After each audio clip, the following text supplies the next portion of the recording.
Uy, kumusta mga adik? Nangyari sa accent mo. No, welcome nga pala sa Norem Podcast. Kung saan, Norem lang kaming gustong pag-usapan. I'll never nawala. Kami nga pala ang yung source. Ako si Rap. Lady boy. Tangina mo. Yes. Dito sa podcast na to, may mga sinasawsawan lang kaming mga bagay. Pero yun na nga, pre. Ano ba nangyari sa accent mo? Alam pre na nanggaling kasi ako sa Thailand Rizal.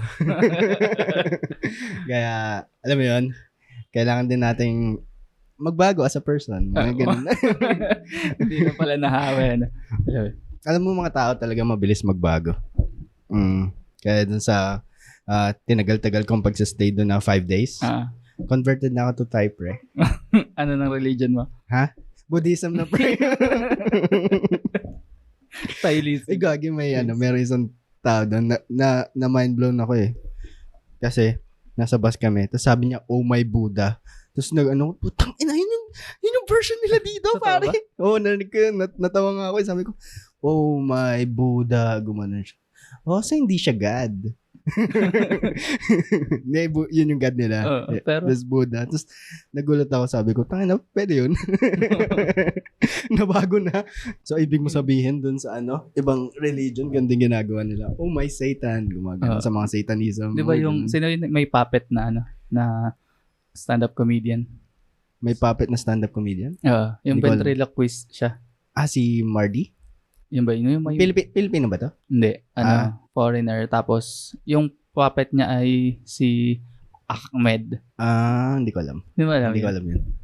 Yung sabi niya. Ano kasi siya, terrorist na patay, na skeleton. Alam ko na si Ahmed. Yeah. Alam ko na yan. Napapanood ko yung docu niya somewhere. God damn it. God damn it. Muslim oh siya. My Allah. Ganun. Mga ganun, no? Pwede pala yun. So, ayun, for context, nagbakasyon kami ng girlfriend ko sa Thailand. 5 days kami din, sobrang dami nangyari. Sobrang, culture shock in a way. Kasi, nakapunta na ako sa Thailand dati, pero years ago pa, 20 years ago na. Tapos, ibang-iba yung pagkakaalala ko. Kasi, nung bata ko, inisip ko, parang Pilipinas lang naman to. Pre, hindi. At saka, nagbago na yung may illegal pa nung panahon na hindi. Pare, pag-uusapan natin lahat yan. Pero, ayun pare, bago kami mag-umpisa, feeling ko mag-free flow lang tayo dito, no? So, magkakamustahan na lang tayo, no? Kamusta, pre? Kamusta yung miserable yung buhay mo dito sa Pilipinas?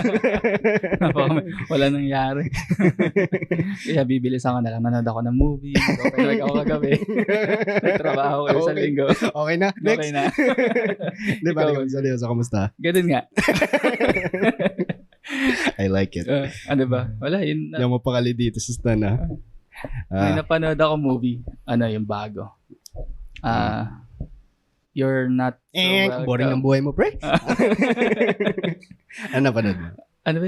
You're Not So Welcome to My Bar Mitzvah. Bagong movie sa... Si Adam Sandler to. Tapos andun yung dalawang anak niya. Yun. Tapos, nakita ko nga. Gusto mo spoiler? Ayaw? Papanarin ka. Ano ba? Namatay siya sa dulo. Tapos nabuhay after 3 days. Yun lang. Ayun, tapos nag-open mic ako kagabi. STP. Ano ba? Yung sa... Ano yun? Ano yung pamagat? You're Not So Welcome to My Bar. Ano ba?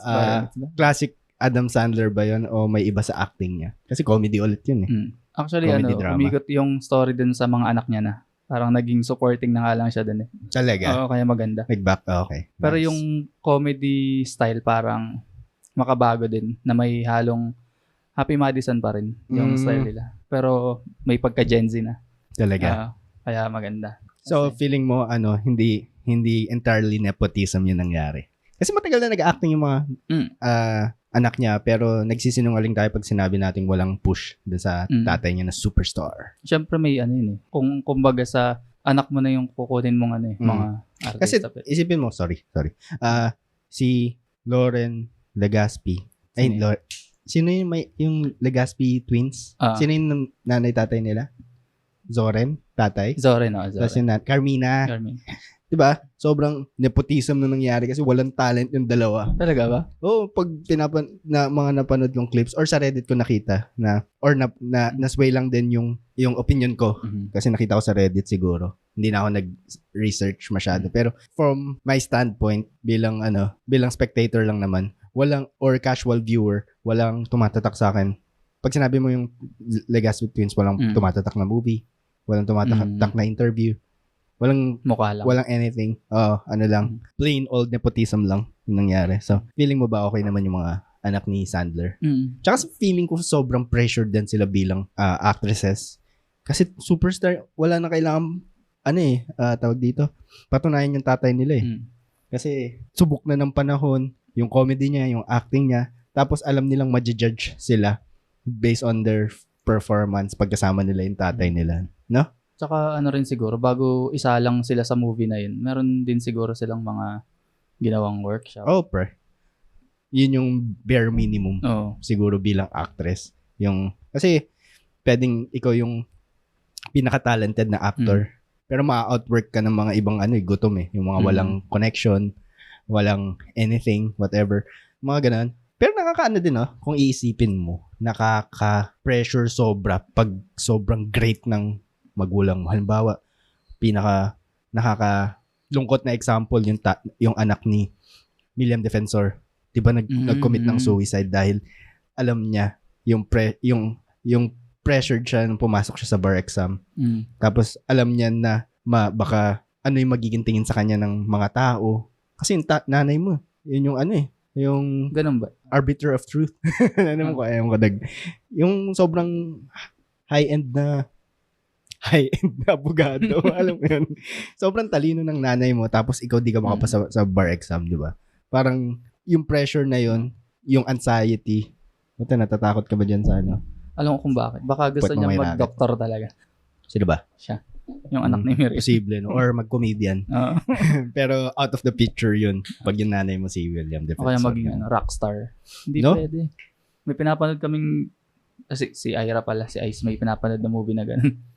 Yung gusto ng papa niya maging abogado. Yung anak niya, pero nag-rockstar siya. Baka ganun. Oo, no? Tsaka din, alam mo yun, under the microscope kapag sobrang great ng magulang mo. Halimbawa, Lebron. Yung anak niya si Bronny. Simula nung nag-high school basketball player siya hanggang sa magka-college siya, hanggang sa eventuality na lang yung pagiging NBA player niya. Kasi, alam mo yun, tatay mo si Lebron eh. Pero pag nandun ka na sa NBA, tapos kino-compare na yung stats nyo. Yung ganun, feeling ko pressured siya, pero feeling ko din na magaling na parent si Lebron. Ba't di nila gayahin yung anak ni Arnold Schwarzenegger? Sino ba? May anak siya? 2. Ay, alam ko meron siyang sa meme? Meron siyang illegitimate na anak Meron ba? Oo. Di ba yun yung may parang 10 minutes beat tungkol si dun? Si Bill Burr. Hindi ko pa napapanood. Pero merong meme na lumalabas na. 2 kasi yung anak niya. Talaga? Yung isa laki sa kanya, yung isa laki sa mother. Yung laki sa kanya. Yung laki sa mother yun natin illegitimate. Ayun. Tapos yung laki sa mother parang napabayaan yung parang ganun. Oo, kasi made yun. Made nila. Talaga. Tapos tinira niya. Nag-sex sila. Ang baboy pakinggan nila. Tinira. So, ayun pre, napanood mo? Ba yun, namatay siya. Ikaw man, kumusta? Yun lang ginawa mo? Yun lang pinanood mo? Oo, tapos nag-open mic ako kagabi. Talaga? Kagabi? Online. Kasi ang hirap mag-sign up talaga pagkaka-post pa lang ng sign up. Pero congrats nga pala kay JP. Sana maano natin siya. Congrats JP Aguilera. Ma-guess natin dito kasi kung gusto niyo ng konting peek sa nangyayari sa background nitong podcast na to, this month bibili na kami ng mixer. Ang nagagawa ng mixer, we'll be able to record sa 3 mic kasi as of now, 2 mic lang yung kaya ng recorder namin. Ay, ganun ba yung mixer na sinasabi mo? Ha? Akala ko yung sa pang-bake. Mixer yung maingay. Pag nagpa-podcast tayo. Yun din, na-add to cart ko na rin yun. Pag nagpa-podcast. So, ayun, pag nagkaroon na kami ng audio mixer, pag nagka-audio mixer na kami, pwede na kami, at nagka-third mic, at nagka-third na ganito, tawag ba dito? Stand. Pwede na kami mag-guest, kasi yun naman yung ultimate goal Or isa sa mga goal namin, makapag-interview kami. Hindi nga interview parang conversation. Kwentuhan, kumustahan. Sa mga ibang katulad namin na nag-stand-up comedy, gusto rin namin malaman kung ano nangyari. So, si JP gusto namin mag-guest kasi nagulat ako Right? Sa mga hindi nakakaalam kasama siya. Walang pasabi, walang teaser, mga ganun, walang post. And I'm sure sabi ko nga kanina na nasa NDA nila yun. Hindi nila pwedeng pag-usapan hanggat hindi lumalabas. Mga ganun. Tapos tigno, for context, si JP Aguilera na isang stand-up comedian. Kasama siya sa teaser or sketch video, ng Netflix. Promotion. Kung saan pinapangunahan ni Junie Boy ng Payaman. Team Payaman. Tapos guard siya dun. Tapos nagulat kami. Parang nawindang yung mga comedian. Puta na, meron pang ganyan. Na kasama siya dun sa Netflix na sketch. Hindi basta-basta yung video na yun kasi One Piece yun na i-promote nila. Oo, no? Di ba sobrang laki ng fanbase ng One Piece. Tapos may live action ngayon. May live action? Oo, yun. Kaya na ipopromote nila yung One Piece. Oh, okay. That makes sense. Hindi na ako further research.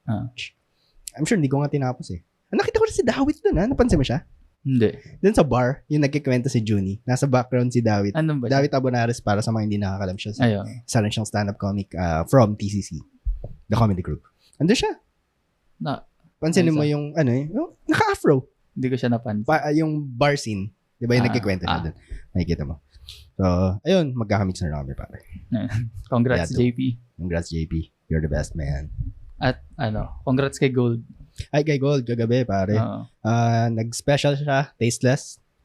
Sobrang dami daw pumunta. At least 100 people dun sa most. Isang buong religion. Isang buong religion, pare. Isang kapilya pumunta dun. Pwede, no? Nandun ako. Nung pagdating namin dito, gabi na mga alas 6, alas 7, ganun. Iniisip ko kung pupunta ako. Pinag-iisipan ko. Pero pag nangingibabaw yung pagod ko Jet lag pa. Oo, pare. Isang oras. Pagitan. So, ayun. Pag-usapan na lang natin kung ano ba talaga yung pag-uusapan natin dito. Pare. Mayroon tayong item ngayon Oo, ba? Item? Goods item. Kumusta? Lumagpas sa immigration. Kumusta ang... Sige, I'll walk you through, pare. Sige, simulan natin sa umpisa. Yung araw na yun, Sunday? Sunday ba? Holy shit, man. Anong inunan nyo pala? Nag-book kayo ng hotel by hotel, tas flight or flight hotel or sabay? Ticket muna, pre. Ticket, flight? Matagal na namin. Flight. Tama. Flight muna kasi yun, pag piso sale lang naman kami bumibili ng ticket. So, tapos nung papalapit si Ali, alam mo, hindi ako makakapunta sa mga pinuntahan kung hindi dahil kay Ali. Siya nag-organize, gumawa siya ng Excel sheet. Ganun, yung mga posible nating gastusin, sa anong gagawin natin sa araw na to, saan tayo pupunta, ano yung mga dapat natin matikman, yung mga ganun. Siya palagi gumagawa pag... Siya yung I just show up, bre. ang ambag ko, ako yung navigation. Ako yung magtatanong, ako yung kakausap, yung mga ganun. Pero, kunyari, ako yung kakausap sa isang tao, so paano pumunta dito? So, ayun. Ang pinakakwento ko dito, kasi di ba pinag-usapan natin yung sa pag-offload? Oo. Tatanong. So, yun yung kaba ko, yung anxiety ko. Tapos meron na kami mga plano. Halimbawa, pag na-offload ako, tumuloy ka. Parang ganun. Pupunta ka pa rin, mag-solo travel ka. So, yun nandun na. Sabay kayong in-interview? Hindi, pre. Isa-isa. Sino una? Ako. Kasi ako yung nasa pila. Tapos next po, gumanon. So, ako na yung lumapit. So, ang daming tanong, pare. Ang hirap. Sabi nga ni Ali at some point, at one point, kinakabahan na siya sa akin. Kasi ang daming tanong sa akin, pare. Ang hirap talaga maging freelancer, no? Tungkol din sa work? Sa work, umikot. Kasi gusto niya ng proof na nag-work ako. So, ang una, pinakita ko na yung...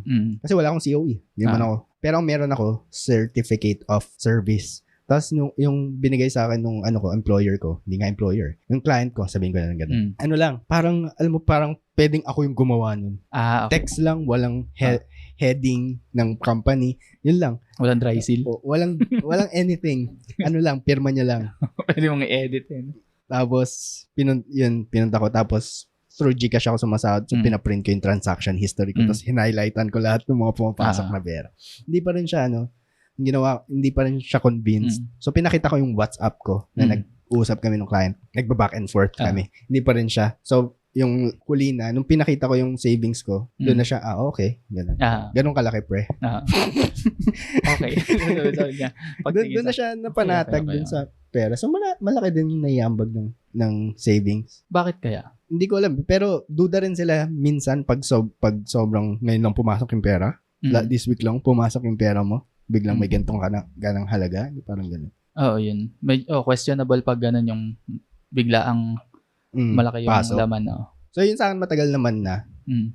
Pinapasalamatan ko ngayon sarili ko kasi masino pa ako sa pera nung nasa corpo ako eh. May mga time dati na sa quincenas, 10,000 yung pinapasok ko sa savings ko kasi wala akong gastusin. Ganun. Wala akong, exaggeration, walang gastusin. Wala akong extra gastos. Wala akong collection, yung mga ganun, alam mo yan. So, masinop talaga ako dati, matipid ako. Kaya pinapasalamatan ko yung sarili ko. Thank you. Tap yourself. Pre. In the back. So, ayun, nung nakita niya yung savings ko, doon na. Hindi malaki yan, hindi million pero sapat na parang, okay. Parang ganun. Pero, hindi ba mas questionable pag malaki yung savings ng tao? Kasi pwede kang magtagal dun sa bansa na yun. Ayun din, tinatanong din, hanapan ka ng hotel, hanapan ka ng return ticket, gano'n. Tapos kasama ko yung girlfriend ko, sabi ko vacation, yung mga gano'n. Pero sa totoo lang, calm ako, ganito ako makipag-usap, kunyari ka yung officer. Anong unang tinanong? Gano'n kayo katagal sa Thailand? 5 days po. Sino kasama mo? Yung girlfriend ko. Bakit? Pwet mo may racket. Anong work mo? Freelance video editor po. Ito po yung ko. Yung COE ko. Ito yung inabot mo agad? Yun, inabot ko agad. Sabi naman. Dalawang tao ka ba? Ano ba? Multiple personality disorder? Meron akong panwara ko siya, meron isang. Ay, binigay mo agad? Ay, okay. Ba't mo binigay agad? Kasi nabasa ko din sa mga tip sa group, wag daw magbigay agad ng hanggat hindi hinihingi. Kasi baka parang opening can of worms siya. Parang ganun. Technique daw nila yan. Pero okay. Nag-workout naman sa'yo. Pero alam mo yun, walang nakakatakot kung honest ka naman. Kung honest ka. Pero pag na-offload ako, putang naiyak ako. So may mga na-upload na honest naman sila. Tapos na-upload. Baka mukha silang mag-TTNT kasi talaga eh. No? Itsura nila. Parang katulong. Hanggang. Cancel. Yan. Tapos si Alina. Si Alina. Yung sa ibang siya? Ibang officer siya? Marami ring tinanong sa kanya. Wala.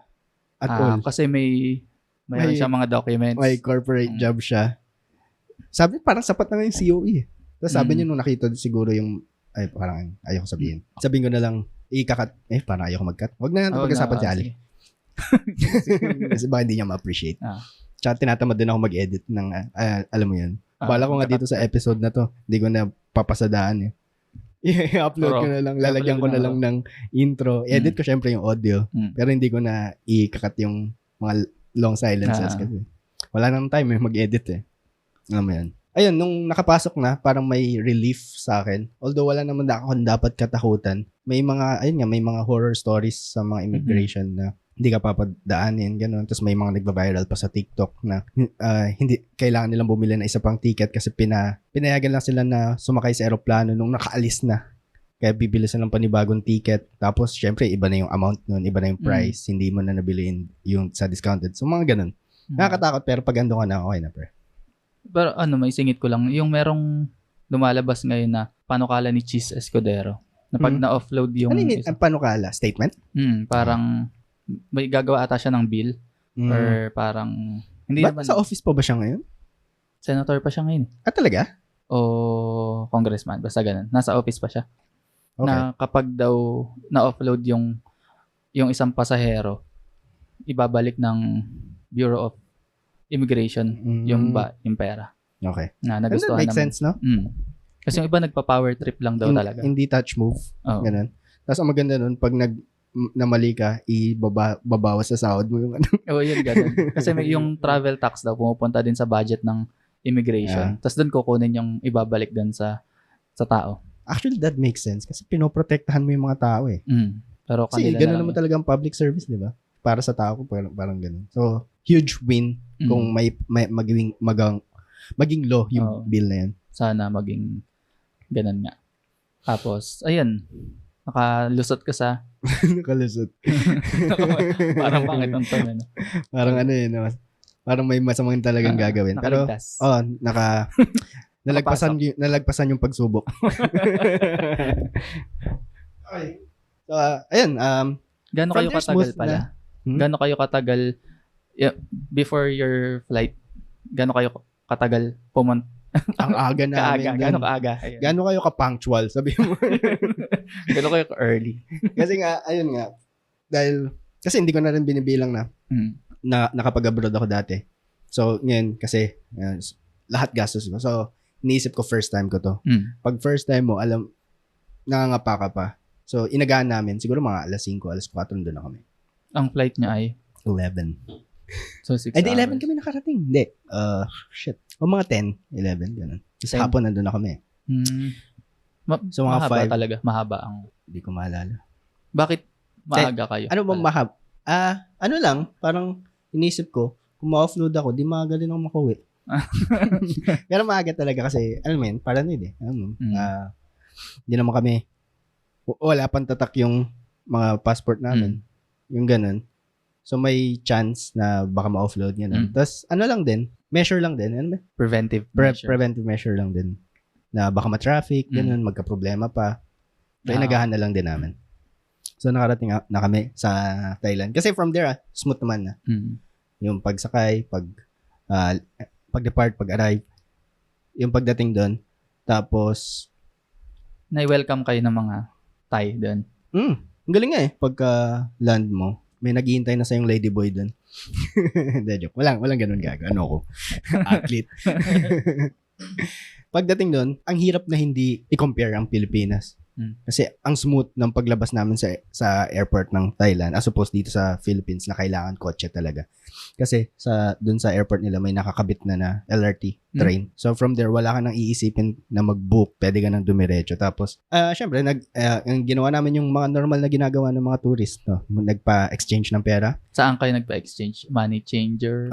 Sa foreign exchange. Forex. Tapos, andun na. Pag konting lakad na lang, andun na yung bilihan ng ticket ng train. Tapos, syempre lahat kayo nakamaleta. Parang ginawa talaga yung train na yun. Yung line na yun para sa airport. Ayun yung station niya. Airport, parang gano'n. Tapos, pagka narating na namin yung station na pagta-transfer na maglalakad ka lang. Medyo mahaba.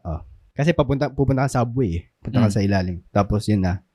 Hindi konting lakad. Basta maglalakad ka, at least, let's say, 200 kilometer. 100 meters. Ganun. Tapos, nandun ka na sa next station. Tapos, bababa ka doon sa station na malapit doon sa hotel. So, yun palang tip. Doon, kailangan yung hotel mo palaging malapit sa LRT, sa train, para madaling access. Tapos, ano pa bang ginawa? Tapos, from there, naglakad na lang kami. Kumain muna kami sa McDo. Bakit McDo? Kasi yung una namin nakita. Tsaka gutom na kami. Okay. Tapos, ini-expect namin kasi Asian, ganun, puro rice. Yung chicken nila doon, walang kasamang rice, bro. Ano lang? Chicken lang. Wala silang rice meal? Walang rice meal. At least dun sa McDo na yun, kailangan namin bumili ng separate na rice. Saan? May paresan sa labas? Hindi, dun lang din sa McDo. May hindi meal. Alam mo yun? Hindi meal. Kasi sa atin ang hindi meal kung walang kanin, di ba? Kahit kumain ka na ng 2 sandwich pag walang rice, hindi meal yun. So yung chicken dun, at least dun sa McDo na kinain namin, nung tinatap namin, wala kami makitang 1-piece chicken yun, with rice. Wala. So, bumili kami ng 1-piece, 2-piece chicken. So, bumili lang kanin. Yun yung first meal namin sa Thailand. Madali lang bang mag-navigate ba LRT? Madali lang. Parang dito din? O ano ba? Nakaka-intimidate pag paparating ka pa lang kasi isipin mo, yung mga text nila, mga squiggly lines lang. Noodles. Noodles. Hindi naman nag-register. Pero madali lang pala. Kasi, Google Maps yung kakampi mo eh. Andun lahat ng transfer. Tapos yung pagbili ng ticket, pwede mo ng English. Tapos basta alam mo kung saan pupunta, madali lang mag-navigate. Tapos hindi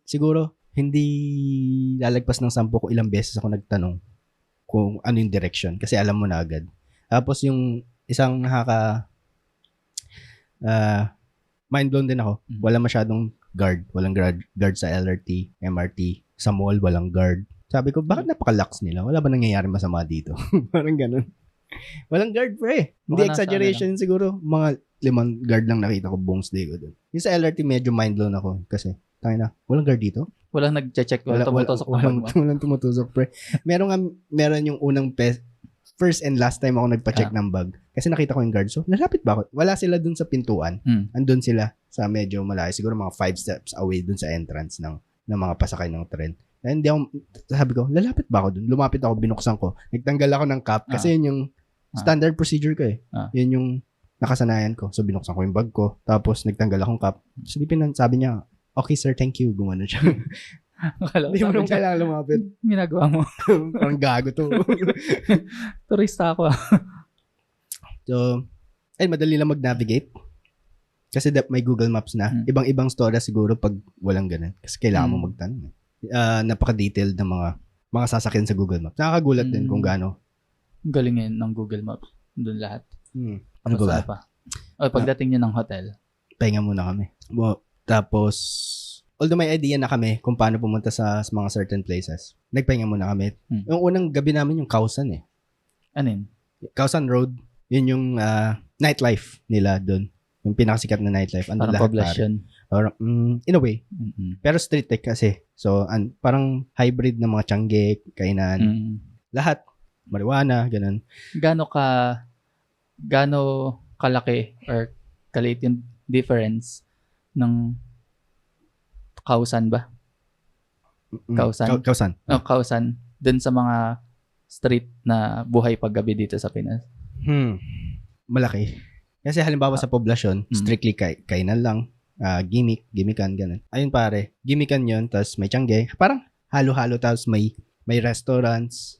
Pero nasa street lang talaga kayo, tapos sobrang daming white. First time ko nakakita ng sobrang daming white sa buong buhay ko. Sabi ko, nagigets ko kung bakit mas gusto nila dito, parang mas masaya. In a way, mas malinis. Ganun. Kesa sa Pinas. Kita mo yung difference eh. Ewan ko sa pag-collect ba ng basura, sa pagtabi ba ng basura, kasi yun yung nakikita kong ginagawa natin na hindi tama. Yung pag may poste, doon natin, pag wala naman lagayan ng basura, doon natin iipunin, tapos tatambak para ng basura na. Ay, parang bundok na ng mga basura. Kasi hintayin na lang natin na dumating yung tawag dito, dadating yung garbage collection. Kasi wala na itang ganun eh. Walang tinatapon sa gilid, ganun, na andun yung mga plastic. Ganun. So, feeling ko yun. Ano ba? Ano pa bang masaya nangyari? Ayun, pinakamasaya nangyari sa akin. Pupunta na tayo sa exciting na part. Kaagad na. Kasi, alam mo yun, standard lang naman yung pupunta ka sa floating market, sa mga temples, ganun. Ayun pala, anong mga pinuntahan nyo? Punta kami sa floating market at saka sa temples. Anong ginawa nyo dun? Dasal kayo sa market? Sa floating market, medyo biyahe papunta sa market. Sa temple. Well, sinubukan lang namin. Di naman kasi kami pumunta doon para mag-shopping, ganun. So, in-experience lang namin. Picture, ganun. Tapos sumakay sa boat, umikot. Tapos, next pupunta doon sa train na sikat doon, siguro. Kasi, yun yung trend na sobrang lapit ng mga store. Na pagdadaan yung trend, kailangan nilang tanggalin yung mga... Na-experience yan, may dumaan trend. Pre. Punta kami doon. Paano? Paano ang ginagawa nyo? Nag-picture sa gilid. Ilalabas ko yung vlog ko. Sige. Tapos, ano ba? Abangan nyo, pre. Ang boring, no? Puro tungkol sa akin, pero kasi ako yung productive eh. So, ayun pare. So, kung Kausan, yung mga tourist attraction na kailangan mong gawin. Sana nga nanood akong wifi eh, pero wala eh. Hindi kaya ng schedule. So, Kausan, floating market, temples, sobrang init, sobrang nakakapagod, sobrang nakaka-drain. Ang pinaka gusto ko lang siguro doon, yung sa food. Kasi, siguro para maunawaan mo, ang isang culture, kailangan mo kainin yung food nila. Totoo yun. Hindi nag-disappoint yung Thailand. Kasi, meron akong notion, kasi nga nakarating na ako doon dati na similar lang sa Philippines. Pero, ngayong bumalik ako, iba eh. Iba yung lasa eh. Sobrang nag-enjoy ako. Everyday pad thai yung kinakain. Tapos, may mga noodles din, ganun. Pero yung pinakatumatak saan kasi araw-araw akong kinain. Ano ba yung pad thai? Noodle. Parang fried noodle. Okay. Na may spices. Tapos, tawag dito. Trinay namin lahat. Trinay namin yung mga sa Bancheto. Trinay namin, nagdalawang Michelin star kami. Maganda lang pakinggan pero mura lang yun. Tapos yung sa Netflix, yung Jiao Fan, hindi ko maalala ko ano. Pero yung sikat, yung ginawa ng nakagaggles? Oo. Nakita ko siya, pero nung pumila kami, sabi, tapos na. Next day na ulit yung queue. Sabi ko, so punta kami sa kabila. Michelin star din naman, ganun. Pero hindi ka mahal. Mahal din Nung tinitignan namin yung price, 800 baht to 1,000 yung yun yung 800 yung pinakamurang nakita namin. Dun sa, yung nasa nakagaggles. Magkano yun? Di ko alam eh. Pero, I'm sure, nasa 1,500 ganun. Pero pumunta kami sa katabi, 200 baht, mga ganun. So, let's say mga 350 mga ganun. Parang, sabi din niya sobrang laki ng difference. Ng kuya ko na, ngayon, nasa Saudi. Paalis na siya. Kapag nagta-travel ka, para maintindihan mo yung culture ng bansa nila. Kumain ka sa mga street food, yun ang hanapin mo, mga local cuisine. Gagawin mo ba yun sa India? Ako hindi. Talaga? Feeling ko, hindi magkaiba ng gut biome. Hindi pala feeling. Alam ko na magkaiba ng gut biome yung mga bacteria sa tiyan. Tayong mga Pilipino, tsaka mga Indian. Hindi, mahirapan mag-digest. Pag street food. Yung street food talaga yung mga napapanood natin sa TikTok ng mga kadiri. Putang na yung sobrang baba ng hygiene. Hindi naksa kanila dun Kasi feeling ko may mga Indian din na pag tinitignan niya, tangin mo to. Parang may mali na talaga yung sobrang pagkakamay, yung kinakamay lahat, ganun. Mas ang panghugas nila yung tubig sa yung nasa nasa sahig lang na tubig, ganun.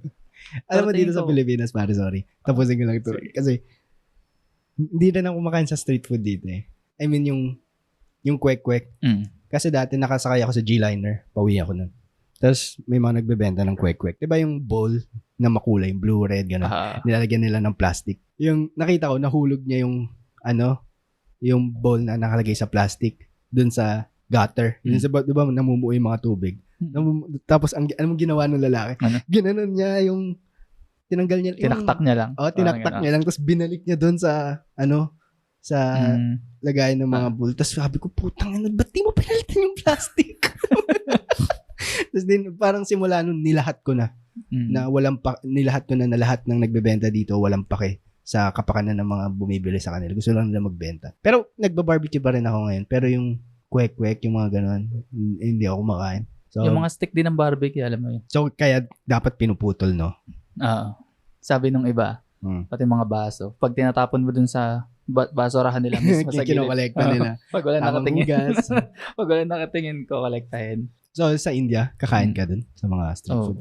Tinanong ko rin si Ice yan, sabi ko, tara sa India, tas try natin yung... Bakit nga ba sa India? Parang sobrang, alam mo yun, gusto ko nung pumunta sa India for some reason na alam ko yung sobrang chaotic.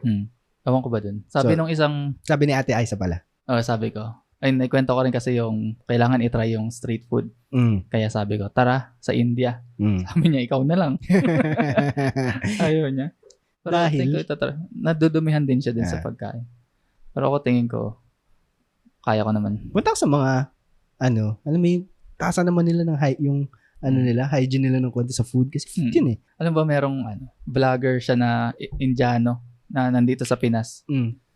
Tapos, pinagtanggol niya yung mga Indian, sabi niya. Kasi daw, sobrang hirap talaga ng buhay dun sa India. Na gagawa sila ng paraan kahit ano para kumita ng pera. Sobrang corrupt ng government. Basta lahat ng way para lang at least mairaos nila yung pang araw-araw. Ayan. Pero, ewan ko nag-comment ako pero sabi ko, kahit naman mahirap, hindi naman reason niya para maging dugyot. Ganun ka daw. Pero yan. Back to Thailand. So, yung food, yun yung part na sobrang nag-enjoy ako kahit di ko napuntahan yung mga temples niya.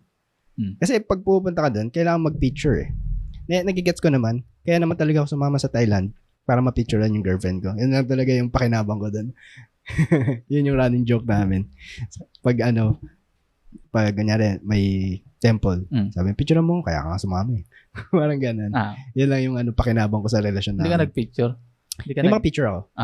Pero sobrang konti lang. The whole time, nagbi-video lang ako. Ganun. Ano ba yan tawag dito?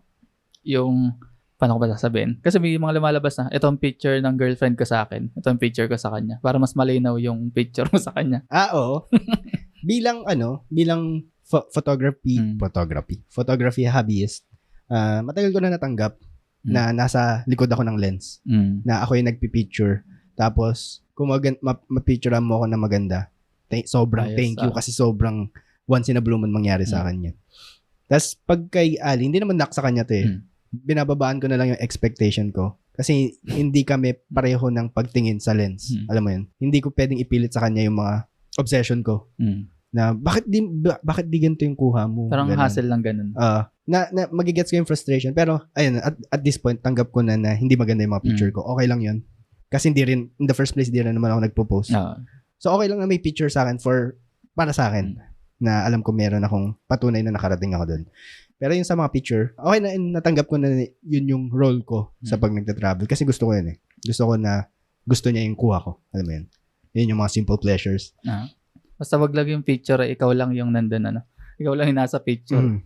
Alam mo, sobrang tagal na naming hindi nagpo-post ng selfie. Hindi na alam ng iba kung kami pa. Taon na. May nag-chat sa inyo? Hindi, yung kunyari, nag-travel kami, let's say, Cebu. Tapos puro picture niya, walang picture ko. Tapos sabi niya, may kasama ka ba talaga? Yung mga, ganun yung mga picture. Ay, yung mga comment. Wala na kayong paki dun. So, wala. Yung mga, yun, pinuntahan ko kasi gusto ng girlfriend ko. Ganun. Tapos, yung point ko, hindi naman mahalaga kung makarating ako dun. Makapunta ka dun. Okay lang sa akin kung hindi. Meron ngayong dapat 3 temple yung pupuntahan namin. Sobrang drain na ako dun sa 2. Sabi ko, huwag na tayo pumunta. Mag-food trip na lang tayo. Ano bang ginagawa niya sa temple? Picture lang. Wala nga kaming guide eh. Sabi ko, ang hirap din siguro na maglakad-lakad dito tas walang context yung pinupuntahan na. Hindi natin alam bakit tinayo to. Bakit may 2 demonyo dito sa pintuan, ganun.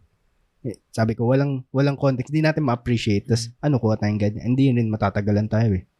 Meron yung ang mahal din so, pare, 500 baht din yung para pumasok sa temple. Mahal din yun. Parang 800 isa ganun. Tapos 10 minutes pa lang parang ayoko na. Parang ganun.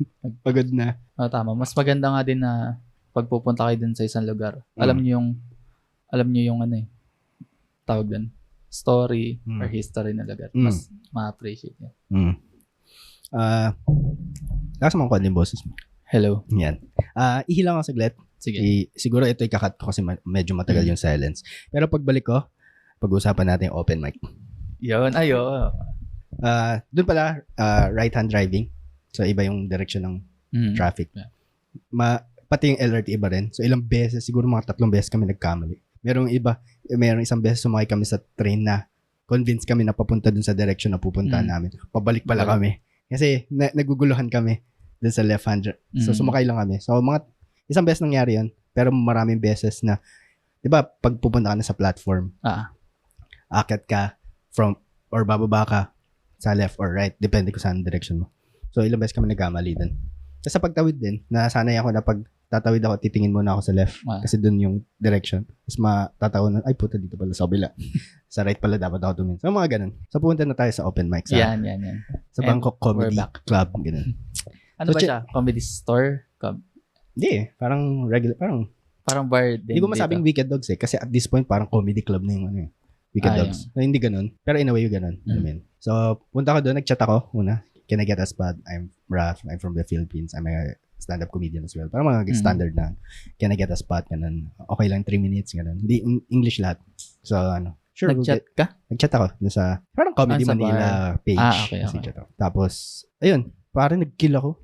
Oo. Parang 5 minutes na tumatawa lang sila sa mga jokes ko. Sabi ko, nakakatawa pala yung mga joke ko. Ganun. Pagdating namin doon, syempre, kamustahan, ganun. Hirap mag-English, ganun. Kasi hindi naman ako fluent. Pero, alam mo yun,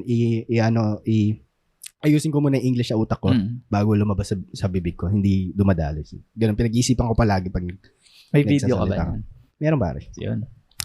Tapos, puro mga expats, mga white, ganun. Karamihan mga white. Tapos may konting Thai. Tapos yung mga Thai, din, sa sarili na language. Tapos pang-4 ako. Tapos, syempre nakapag-rehearse na ako, ganun.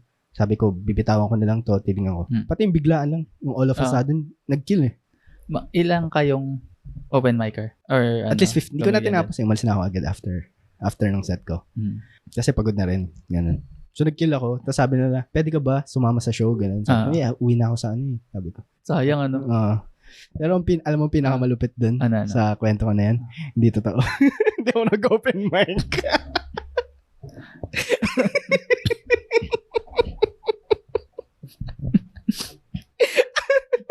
Alam mo ba?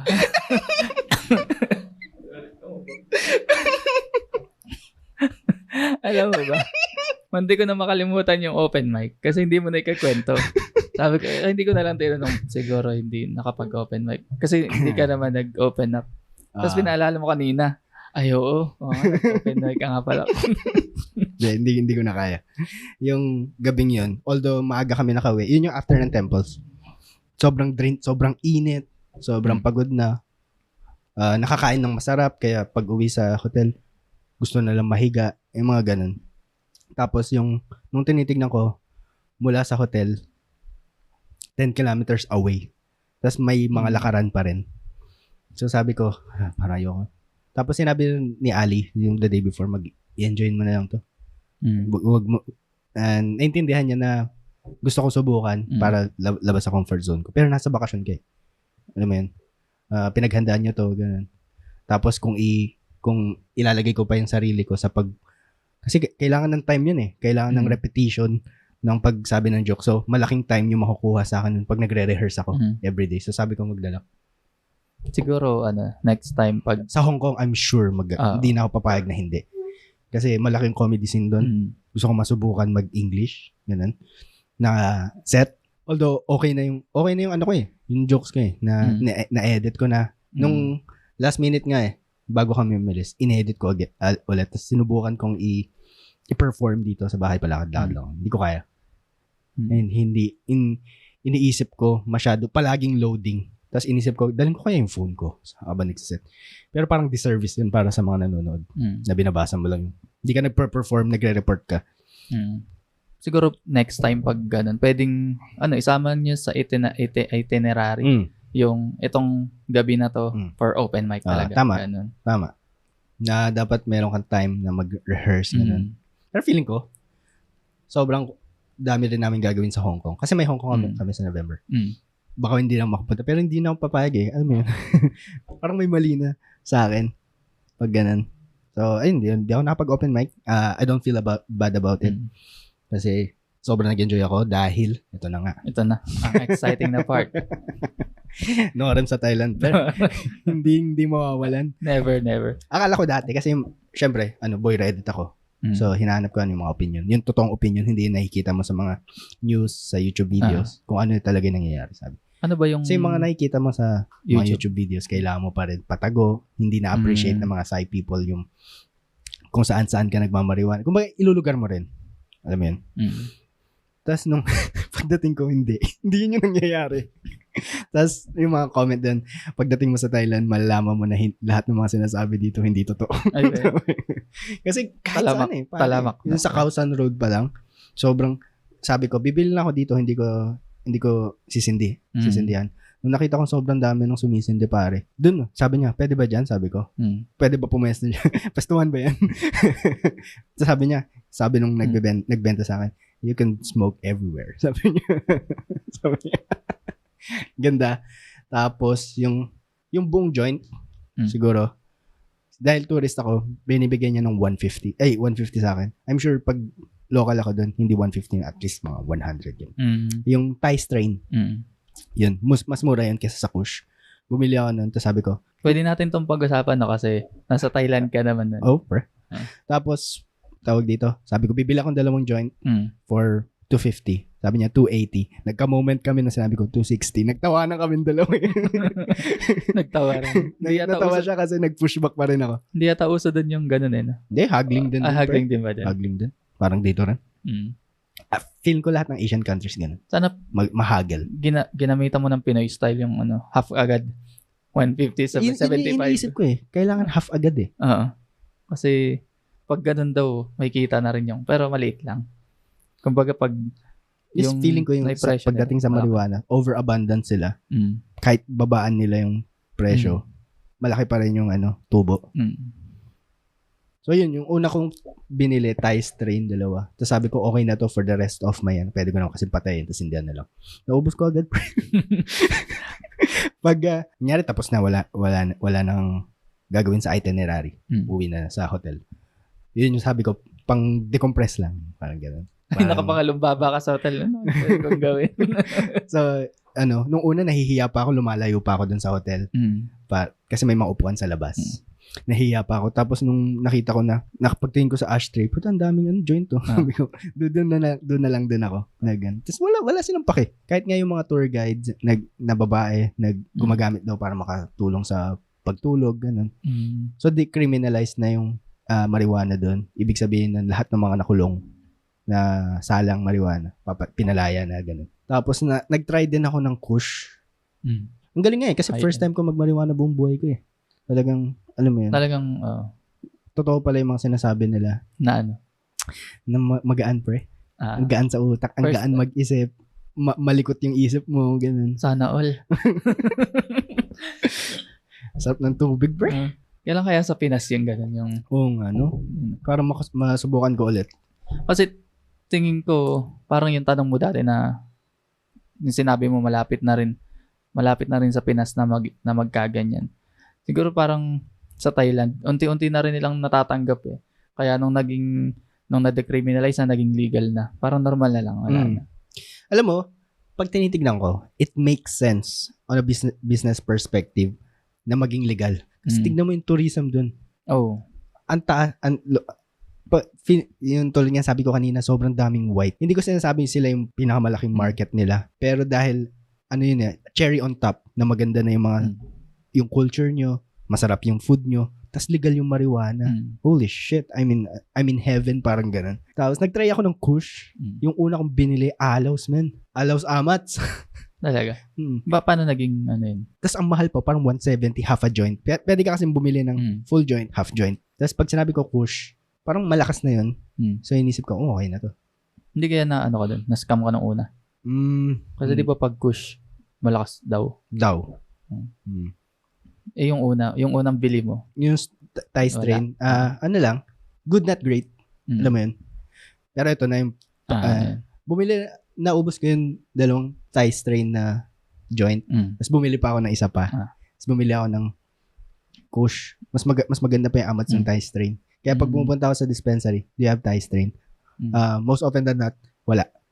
Mabibili mo sa bangketa yung Thai strain. Hindi dun sa mga dispensary na may brick and mortar. Tapos yung pangatlong bili ko yung last night namin dun. Yung kush. Sabi ko, give me your strongest kush. Sabi ko.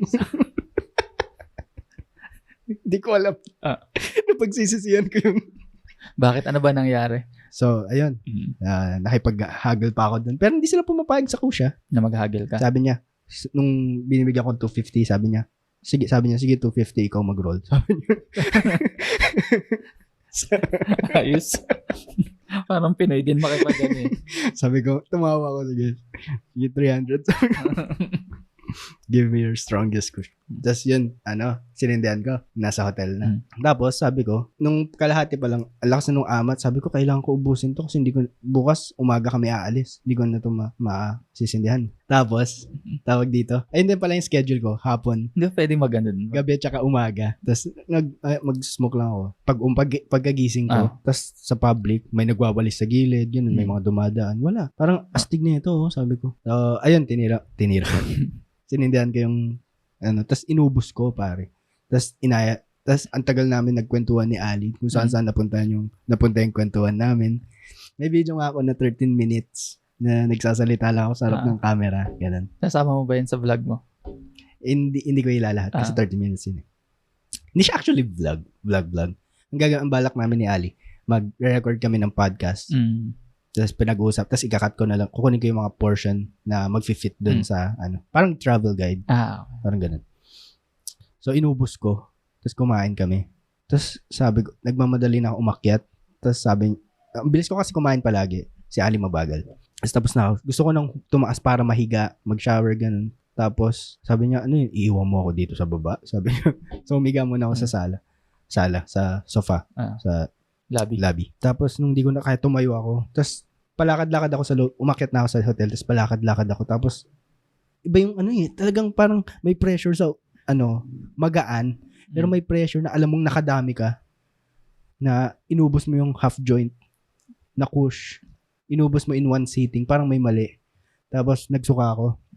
Wala pa si Ali nun. Nagsuka ako okay na to. Nagsuka ako. So sabi ko okay na to. Humiga muna ako. Tapos maya-maya pagpasok ni Ali, tumakbo ako sa CR. Mas marami yung sinuka ko. Ang lakas ng amat. Dapat pa konti-konti lang talaga ang kush.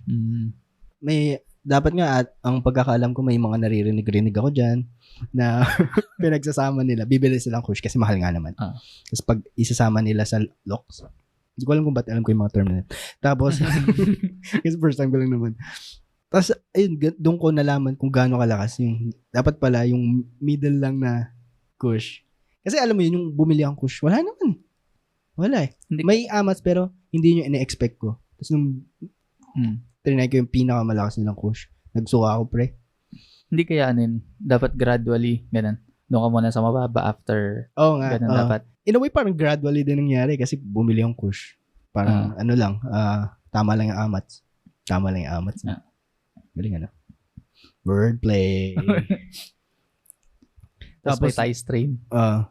So, in a way, tama yung sinabi mo. Pero parang feeling ko ginawa ko rin yan kasi nag-try ako ng kush. Tapos nag-try ako ng strongest kush nila. Ay, sarap dun. Nagre-report nga ako sa'yo ng mga sa messenger. Chat kita pag may video ako na nagmamaliwana. Ito ka na. Galing ano? Yeah. Ano pa bang gusto mong malaman, pre? Ay, nakwento ko ba yun yung nagpamasahe kami? Hindi mo pa nakakwento ngayon. Dito? Nakwento ko, off record. Hindi ako natuwa. Dahil? Kasi akala ko may oil. Alam mo yun, pag nagpapamasahe ka dito, may oil, ganun. Nakadamit kami, pantaas, pambaba. Hindi yung dala namin damit, binigyan kami ng, tapos masamasahe lang, ganun. Parang feeling ko, hindi ako natuwa. Si Ali, masakit yung katawan niya. Ako, halos wala. Sabi ko, tapos mas matanda yung nagmasahe sa kanya, sa akin dalaga. Sabi ko, parang protege lang yun. Parang hindi masyado magaling, sabi ko. Tapos gusto ko magpamasahe kasi hindi ako natuwa eh. Pero mahal din 400 baht. Baka lang yun. Di ba ang Thai massage, yung ba yung mga stretching lang? O iba pa yun? Yoga ata sinasabi. Yoga. Meron dito sa mga massage parlor dito. Pag Thai massage, hindi ko lang kung yun yung Thai, yung may stretching lang, meron yung hagod-hagod lang, meron. Yun nga, hagod-hagod lang. Parang feeling ko walang natanggal na lamig eh. Kasi alam mo yun, nasanay tayo na pag nagpapamasahe, may lamig. Tapos pag nakukuha ng masahista yung lamig, pati siya napapailing yung dumidigay pa yun. Kung hindi dumigay yun sa Thailand. Hindi, pre. Peke yun. As yung nakakatawa doon, pre. The whole time na nagmamasahe sila, 1 oras yun, nagkwekwentuhan sila. Di ba relaxing dapat yun? Tapos, ayun nga, yung comedic mind ko, umiikot lang. Tapos, ang hirap magpigil ng tawa pag minamasahe ka. Kasi kung ano naiisip ko, sabi ko, mag-1 oras na kami, nag-umpisa kami, nagkwekwentuhan sila. Thai, ang nila? Thai. Sabi ko, mag-podcast na kaya. Yung mga ganun, yung nasa, mag-podcast na kaya sila. Parang ganun na rin eh. Parang, kakaibang concept yun. Nagpa-podcast kayo habang nagmamasahe. Ako nagtatrabaho. Tapos nagpipigil ako ng tawa. Ay, nako. Ganda ng ganun, no? Yung mga ganung experience. Tapos, may point sa akin na gusto kong, gaganan ako. Parang papatahimik. Kasi yung hirap mag-relax. Pero sabi ko, hayaan ko na lang to na magsalita kasi, alam mo yun, feeling ko makakagawa ko ng magandang joke. Parang pag ininda ko yung discomfort. Parang gano'n.